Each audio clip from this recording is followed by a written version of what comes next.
All right, welcome everyone. We're Semblance of Sanity. I'm Caleb. I'm Jacob. And we're here for Ranking of Kings, episode 13. Well, yeah, Oaken.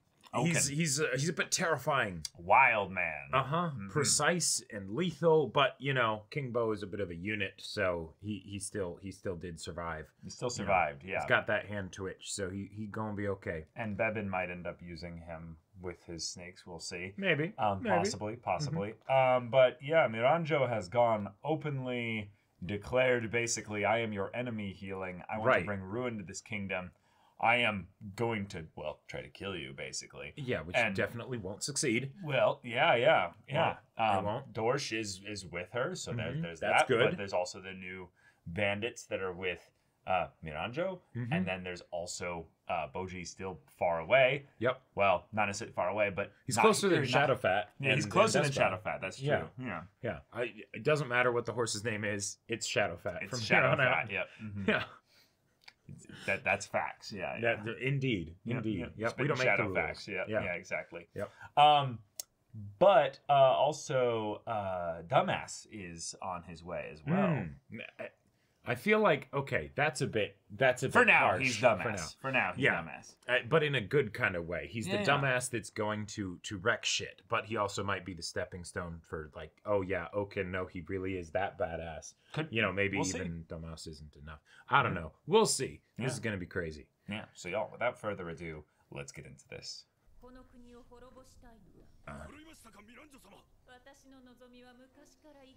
Always. That does kind of make sense. Yeah.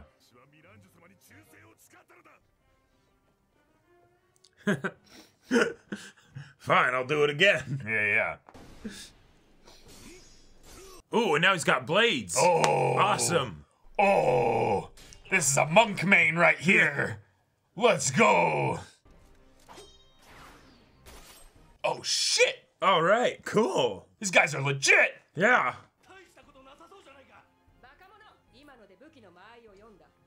Okay. All right, number one knight here for healing. Okay, 10. Oaken's already out here. Yeah. Oh, shit. Oh, shit. No. Oh, no. No. No, see, it's actually that in his previous service, he knew healing somehow, and like... I love this OP so much. It's so good. All right.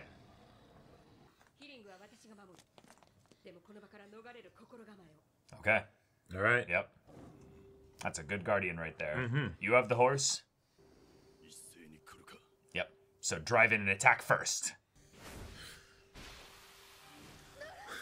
No, that's their blood. Wait.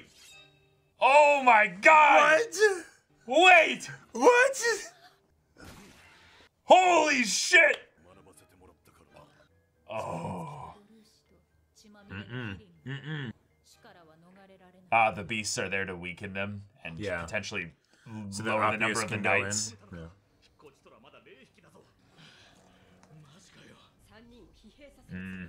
Yeah. Oh, shit. Okay. All right. Okay. And how many blades do you have, though? Yeah. And then these come in. Yeah.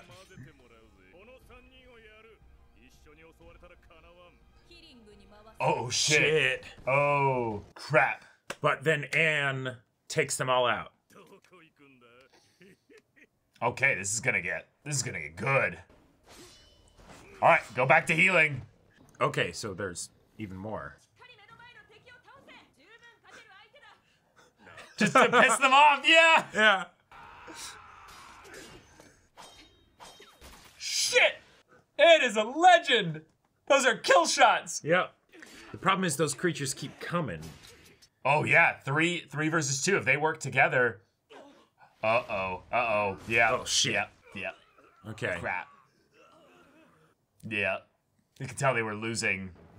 Oh.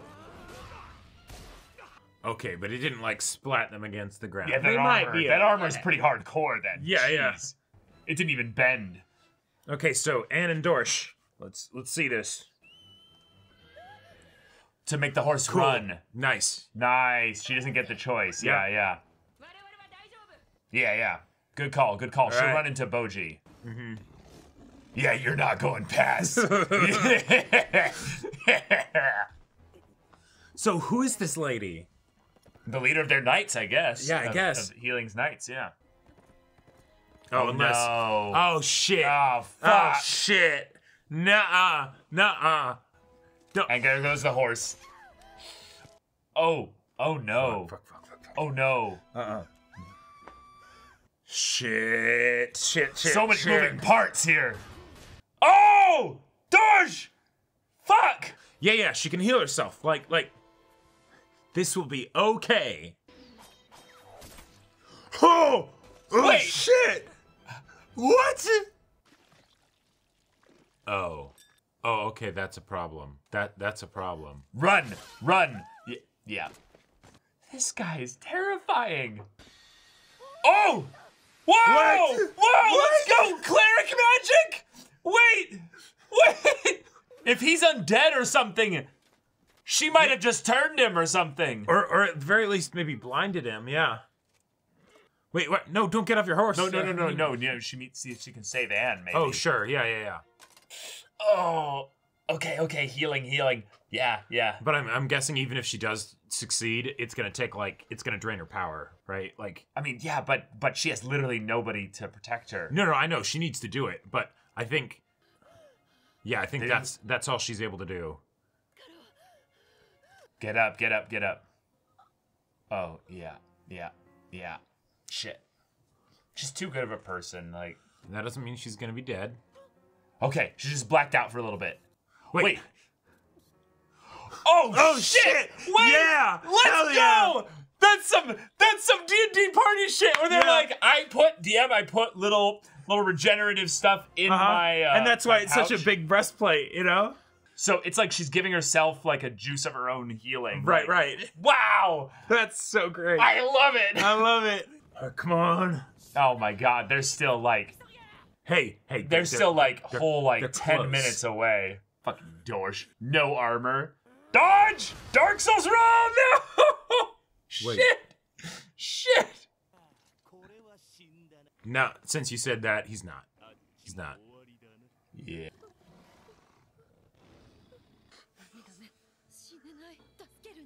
Yeah. Mm-hmm. Oh! Oh, okay. Yeah, that didn't work. Yeah. All right, You come can't on, get away come like on! that. You can't get away like that. Oh, that's right. Yeah. They're going to the underworld gate. Yeah. Hey, Bevan. Good man. All kinds of things moving right now. Now, who killed them? Appius? Wait, what? Wait. Hold on, but...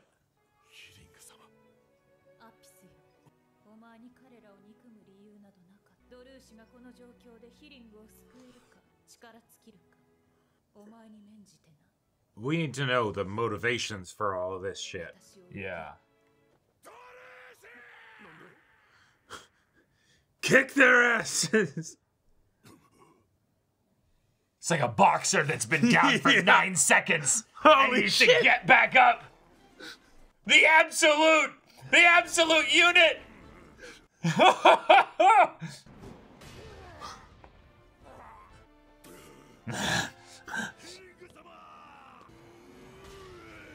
Jesus. No animals were harmed in the making of this show.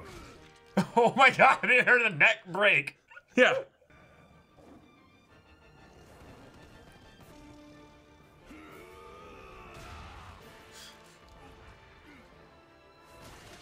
Yeah. Dead Dorsch and a bloodstained healing. Yeah, I don't I know. have so many questions. I don't know.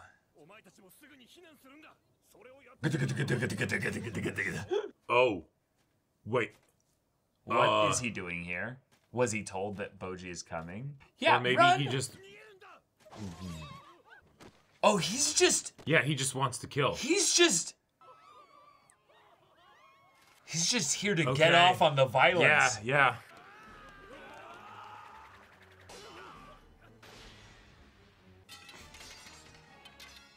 He wants to make sure that when he kills people, they're disarmed. Or he goes for the place where they'll bleed the fastest. Oh my god. Oh. Oh. Domas. Yeah. And you care about them, and I don't want you to have to see this. Yeah, yeah. I think it's that in his moment of doubt, he realizes he didn't want to betray Dorsch, specifically. Right. He can't do it.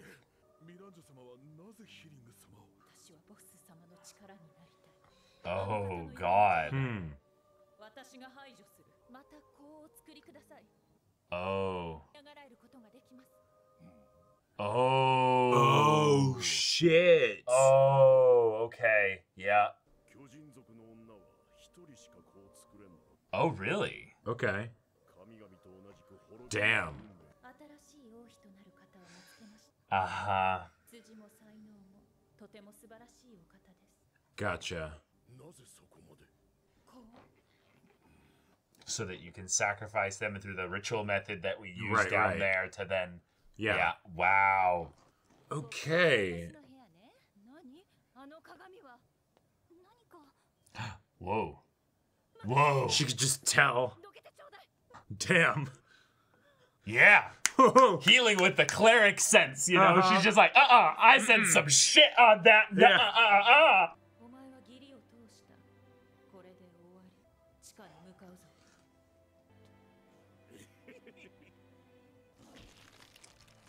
Oh, no. Oh, yeah. Hey, there are mechanical limbs in this world, you know? Okay, we're gonna have to deal with this psychopath first. He's just bleeding them. He's not even really, like, killing them. He wants them to die slowly. Yeah.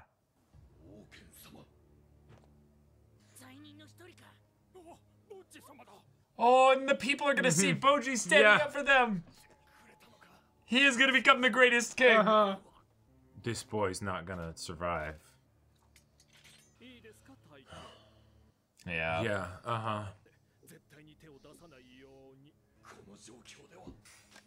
Yeah. Shit. Right, because he's got regeneration, he's got all the armor and speed and everything. Oh. Go on ahead, okay.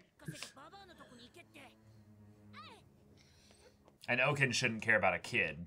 Right. He probably gets more excited about just big people coming down here to, like, fight him and stuff, yeah.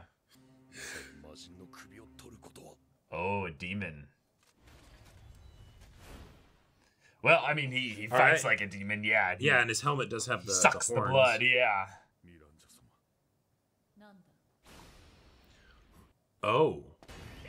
He's weaponless, yeah. Oh, yeah, that's a good point. They could sense the trap. Oh, shit. That's smart. Fun. That's I like it. You know, you're toast. What do you plan on doing? Yeah.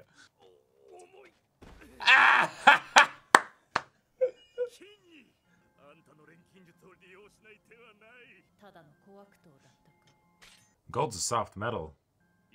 Yeah. Mm-hmm. Then she'll shift into diamond, yeah. Sure.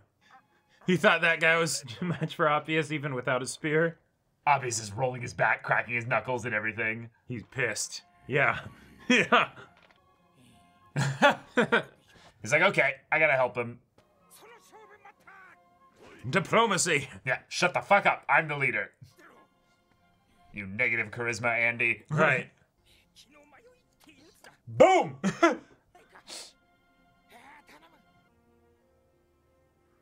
Oh. Okay. Oh. Wow. Oh, shit. Wow. Wait. Second he turned his back or something, they just knocked him out. Wait, okay. What is Zoku's trick? Yeah. Yeah. I guess. Okay. There are so many things that I want to, like, double check from this episode because... I'm kind of lost. Yeah. Yeah. So, yeah, Oppius didn't want to go so far as to kill them, basically. Right. because he loves them, he cares about them, especially Dorshin healing, it seems. But then she was like, "Oh, you're betraying me. You're doing this? Are we really doing this right now?" And then he's like, "Well, give them a chance. Come on, like, Yeah, it's right because it's the loyalties are split. Up until then, he didn't intervene for the same reason that Dorsh trusted Bus of yeah, they'll be able to handle it. Yeah, there's always the looming presence of Bus still in this whole setup here. And I think it's just something where he saw the pain that Dorsh was about to experience, and he's like, "Oh, I can't do this." But yeah, no, they're sweet boys. They're sweet boys. Well, we got an action-packed episode. Yeah, lots of fights. Nobody's dead. Nobody's dead. Dead, of course. Right. Because this is this is Ranking of Kings. Nobody can die. Just has to keep getting bigger and bigger. Bigger and bigger, and people keep getting knocked out and bludgeoned and stabbed and everything. But beat up real bad, but not killed. Nope. This is the world of we have pocket healing. Yep. Inside our armor from the healing character who probably imbued their water with their own healing. I gotta say that was fucking funny, and I love it. It was so much. It was super funny, but then also it was clever, but also it was a wonderful way to take a visual gag, right? Yes. Of healing has this ridiculously big breastplate, right? Yep. Because it's just I am in a tin can because I can't fight, and it's just I mean, so did all of her guards. They had the exact same armor. Oh, they did? Yeah, they had the exact same armor. Oh, okay. I guess it just felt like more odd because she's like the thin, character type and all that stuff.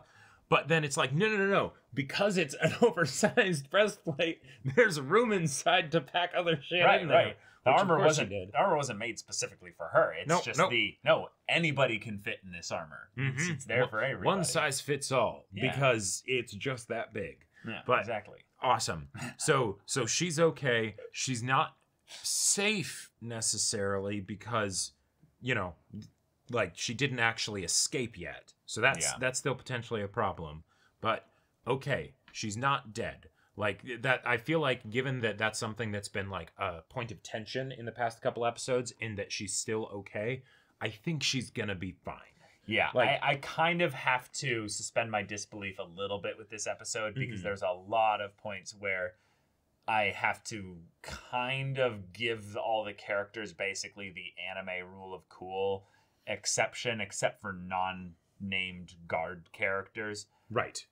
That named characters will not die unless a big named character comes up with the intent to murder them. Right, like dead. Plot gun, Yes. Yeah, Even Oaken specifically, once he was, blinded by the spell and stuff, rather than, just recovering kind of and going after her, he then leaves the entire castle, goes down all the way, all those, the hill bits there, to...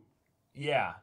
And that one, I gotta say, is probably one of the ones that I was the most okay with from the episode because it feels like it's more characterization for this enigmatic and very crazy person. Yeah. So the idea that like maybe he's just a bully at heart and it's they actually hurt me in a way. So now I'm gonna go kill a bunch of people so I can feel better. Actually, now that I think about it, no. He wouldn't have gone all the way down there.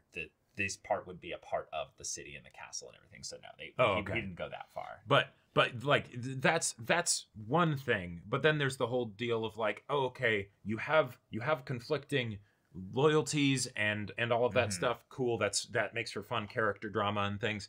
But then it's Appius is going to be standing there watching all these things, try to kill Healing, and then he's going to save her for a bit. He doesn't try to kill Healing. Or sorry, the creatures are trying to kill Healing. Yeah. And he's watching it and not doing anything. Then he saves her at the critical moment. Okay, cool. And then he's like, you can get away. Miranjo's controlling the creatures and has been this whole time, making them try to kill Healing. She stops them. And then she makes them go again once she checks with him that Dorsh will be able to stop them. Right. Which then makes it so that then this is confirmed basically to be a ruse and a public show. I mean, no, there's none of the people here. If they all die, none of them will be here to actually, tell anybody. Right. Who's like publicly being shown this? Nobody. I'm not sure, but I don't think that that's a confirmation of that. I think what that is this is the thing where I feel like this story, I'm starting to get it a little bit more now. It tries to have its cake and eat it by being both a child book story and basically a gritty, dark fantasy. Sure. So this was the child book fantasy thing, where it's your emotions and feelings are the most important thing in this story right now. I understand, and I want you to be loyal to me.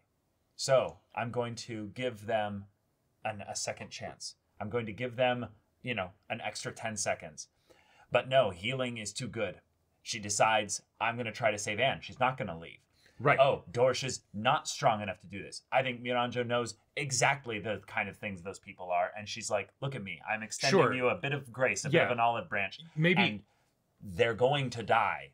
But I'm going to give you something that'll make you feel a little bit better inside before this happens. Like maybe that's the show that she's putting on, is it's kind of for Appius, Why do you have to phrase it as a show? Because here's why. Yeah. So she is having these creatures go and try to kill healing, right? Mm-hmm. They end up getting stopped for a bit, and then she also stops them when healing is like potentially getting the extra time to get away. And then she only sends them in to attack again after she confirms with Appius that Dorsch should be able to stop them. Yeah. The reason why she stopped them was because of Appius is trying to save them, save her. So she's like, oh, okay, right? Well, then she has to have that chance. So that's what it is. And then healing throws it away by trying to save Anne and dragging her, heavy ass armor. Right, exactly. Which is like, of course, that's not going to work. So Miranjo's basically saying, you really think that like they're going to get out of this just because you threw a spear? What are you doing? Why are you betraying me? But she checked about Dorsch, right? There would be no point in doing that before she sends the creatures in again if she was actually trying to kill healing. Well, that's the thing, is that if she's trying to kill healing, which she said their family is in the way of Bosa's dream. Right. So she is actually trying to do that. I like that as a motivation. You have to keep that in line here, is that don't just throw that away because she's doing some irregular actions here. I think she is absolutely trying to keep Appius on her side, where it's like, it's inconvenient to me to have Appius switch sides all of a sudden. Because he is a very helpful ally. He's a very helpful ally. Okay. And if I just basically address this now and be like, hey, okay, that put on hold. What the fuck was what's going on right now? Right. Oh, right. You don't hate them. You really care about them. You have no reason to basically want to betray them. Whereas with Bebin, no, you absolutely wanted to go and kill him. Okay, gotcha.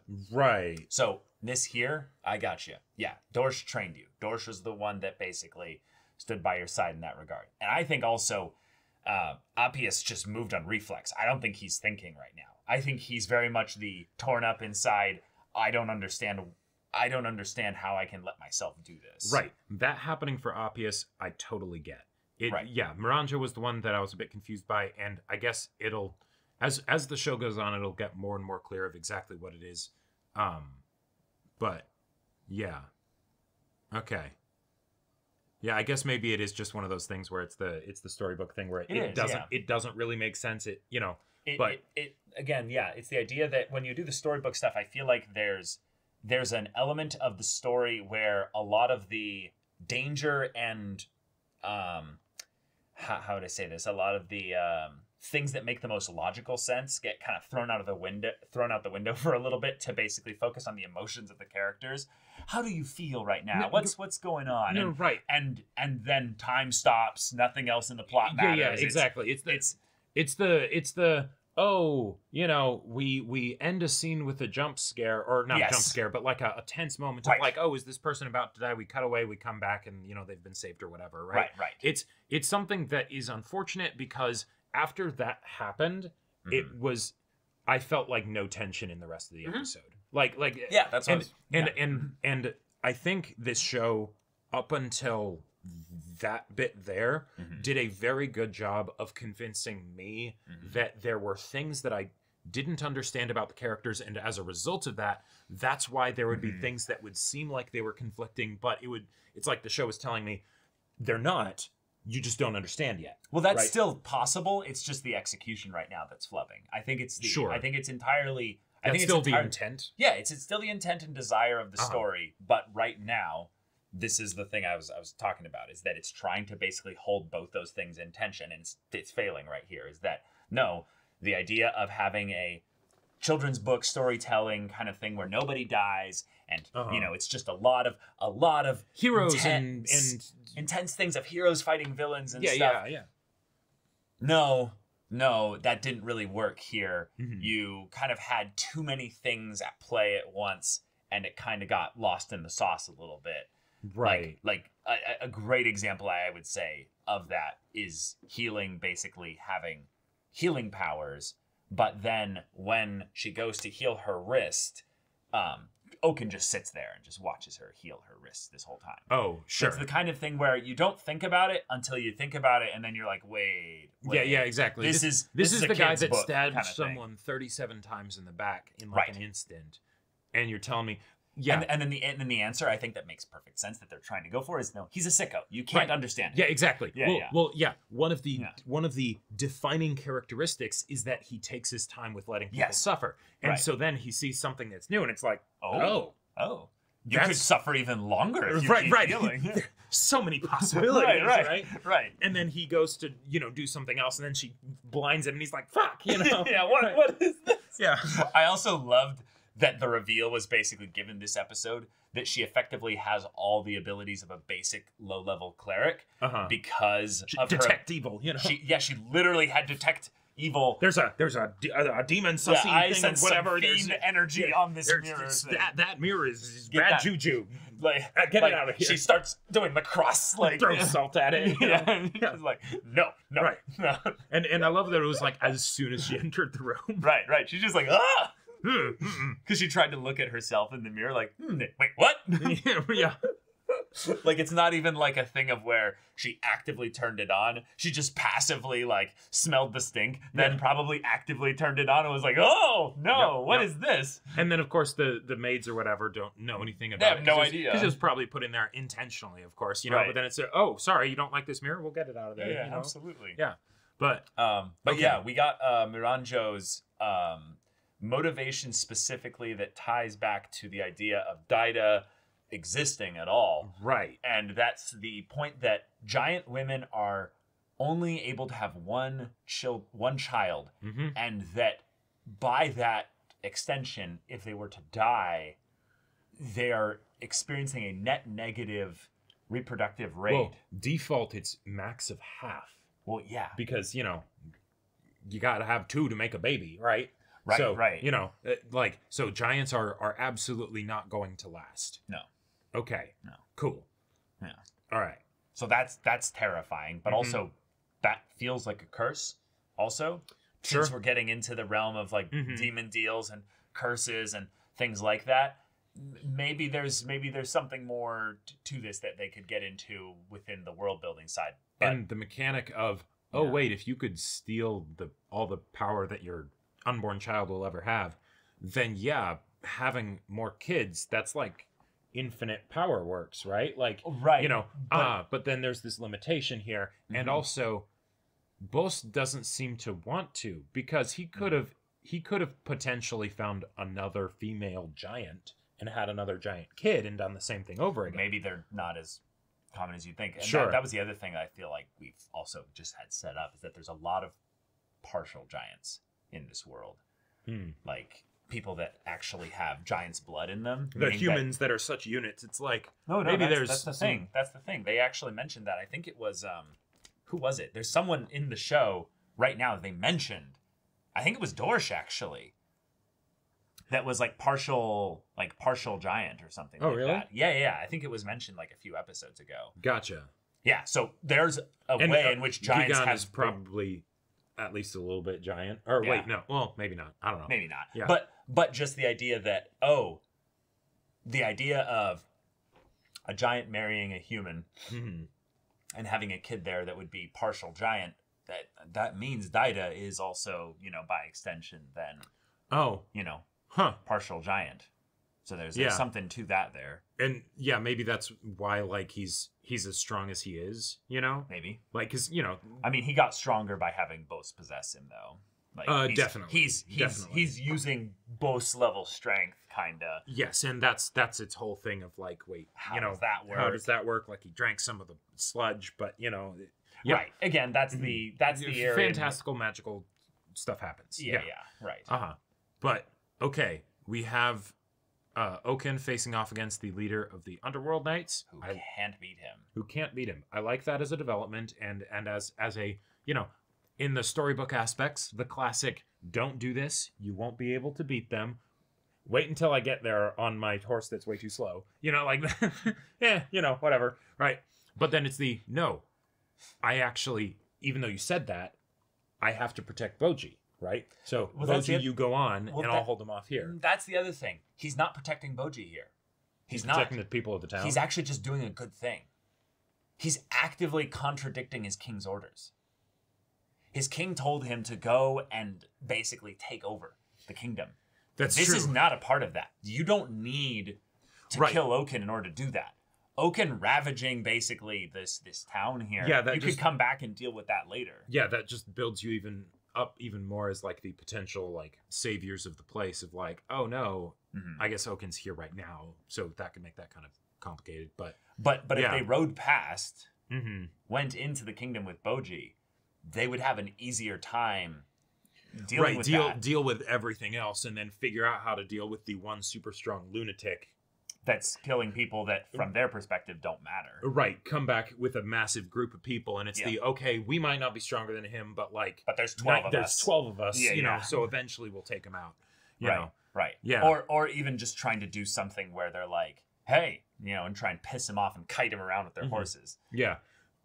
It feels like he's just showing his character, and that he's like, no, I can't let this happen. We knew he was a good boy. And that might be the other thing, is that Boji is a good boy. The captain saw that when he fought him and has basically already maybe even changed allegiances in his heart, where he's like, no, Boji's my king. If Boji makes it through all this and comes out on top, you know what? Yeah, we're going to stand by Boji's side then. I like that. I also personally really like the ways in which you can use the child book kind of nobody dies thing here, because then you can have these knights face off against Oaken, and Oaken just wants to play with them, of course, right? Sure.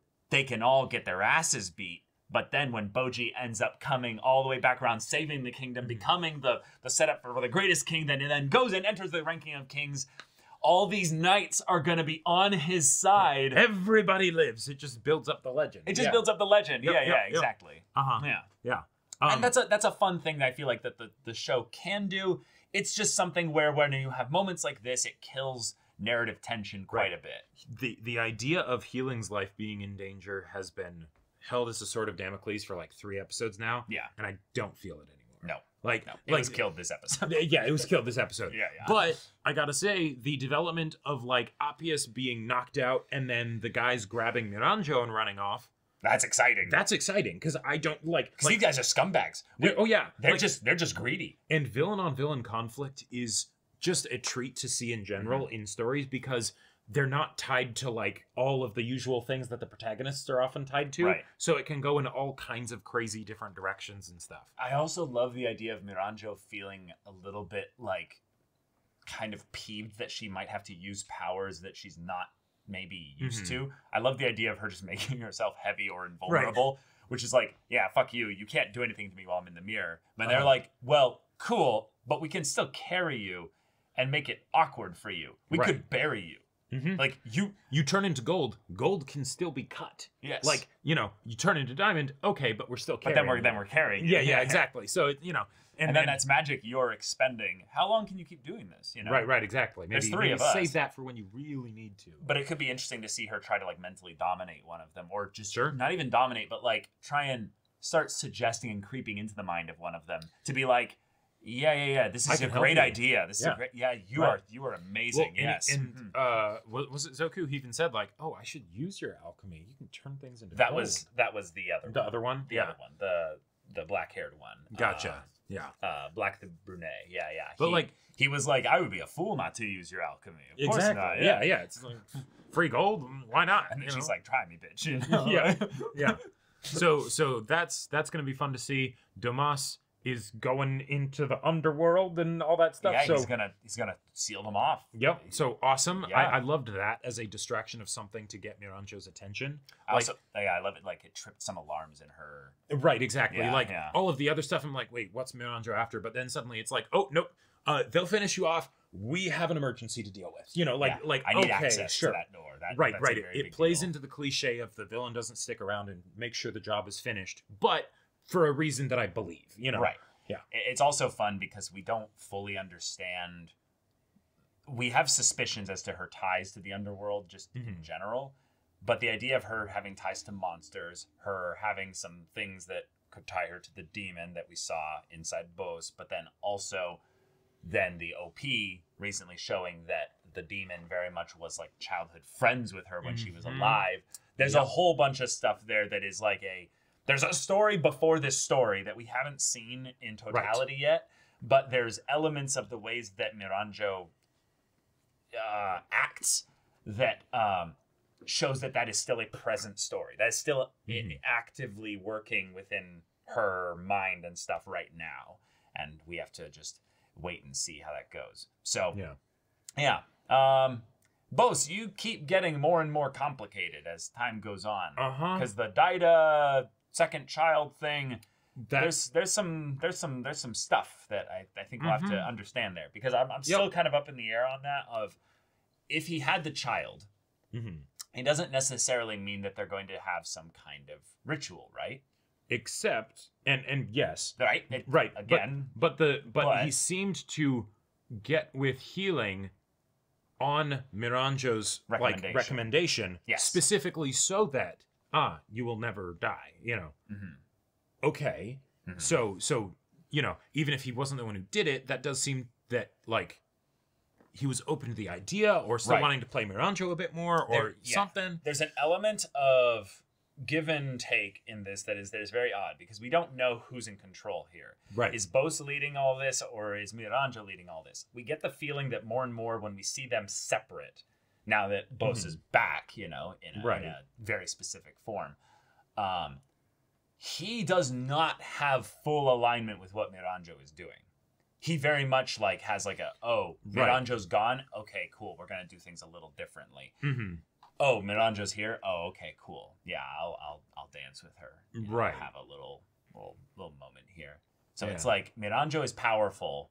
He kind of has to play within kind of her power a little bit. But at the same time, at what point did he potentially start to change? Right, because there's Bose around Miranjo. There's Bose by himself. There's Bose earlier when he was willing to actually make the deal with the demon to sacrifice, you know, the strength of his son in order to be stronger. That's where Boji's whole thing came from. Play, And then there's the Bose that somewhere along the way changed and then was like, you know what, maybe I regret that. Yeah. Right? Yeah. And we have to figure out which one is he right now? Exactly. Yeah. Yep. But all right, y'all, thank you so much for watching this episode's reaction and discussion. If you want to see the next episode's reaction and discussion right now, though, go check out the link in the description below for our Patreon. You can get an early access there. You can watch full-length timer reactions there, and all this comes with Discord access, so you can chat with us in the community there about this show, about anime in general, and also be sure to check out our Twitch channel. We stream every weekday. The info's in the description. Yes, maybe that interests you. We'll see you there. But until then, we're Semblance of Sanity. I'm Caleb. I'm Jacob. And we'll see you all next time.